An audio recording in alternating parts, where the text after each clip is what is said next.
ciidamada xoogga dalka Soomaaliyeed gaar ahaan ururka 49aad ee guutada 10aad qaybta 43aad ayaa howlgallo qorsheysan ka fuliyay deegaanka Ceel Cilaan oo qiyaastii 40 kiiloomitir dhanka bari kaga beegan degmada Baardheere ee gobolka Gado. Howlgalkan ayaa lagu beegsaday dhagar-qabayaal ka tirsan kooxda argagixisada kuwaas oo dhibaato joogto ah ku hayay shacabka ku nool deegaanadaasi. Inta uu howlgalkani socday ayaa waxaa lagu dilay 4 dhagar-qabe waxaana sidoo kale gebi ahaanba la burburiyay fariisimihii ay maleeshiyaadka argagixisada ay ku lahaayeen halkaasi. Sidoo kale ciidamada ayaa gebi ahaanba soo furtay agabkii iyo hubkii ay wateen maleeshiyaadka khawaarijta. Howlgalkan ayaa qayb ka ah dadaalka joogtada ee ciidanka xoogga dalka Soomaaliyeed uu ugu jiro xaqiijinta amniga iyo ciribtirka khatarta argagixisada si loo badbaadiyo nolosha iyo hantida shacabka Soomaaliyeed. Wasaaradda gaashaandhigga iyo taliska ciidanka xoogga dalka Soomaaliyeed ayaa mar kale adkeeyay in howlgallada ka dhanka ah kooxaha argagixisada ay sii socon doonaan ilaa laga xaqiijinayo nabadda iyo xasiloonida waarta ee guud ahaan dalka.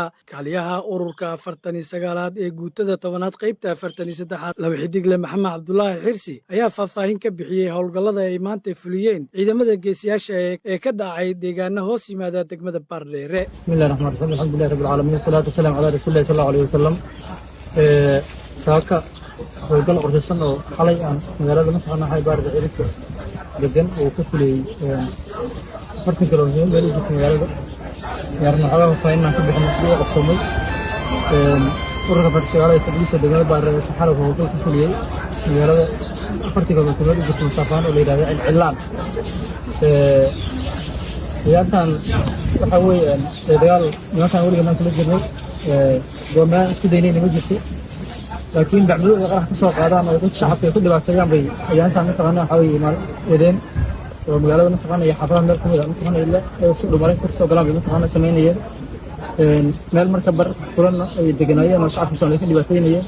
wixii gaadiidleyda ay mataqaanaa jidka maray aad mataqaanaa cashuure iyo mataqaanaa wax baad la yiraahdo ay ka sameynayeen baan waxaa informationkaas markaan kadib baan howlgal ka sameynay si qoys wanaagsan baa howlgalkaasi u dhacay ilaa 4 dhagar-qabo maleeshiyaadka mataqaanaa meeshaas mataqaanaa lagu dilay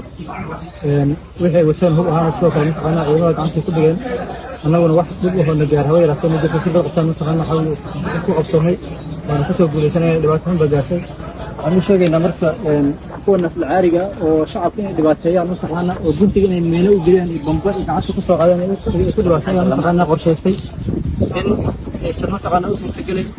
ayaguna aysan ku gamayn meelaha mataqaanaa waxaa weeye ay degan yihiin aysan hurdo fiican kasoo seexanayn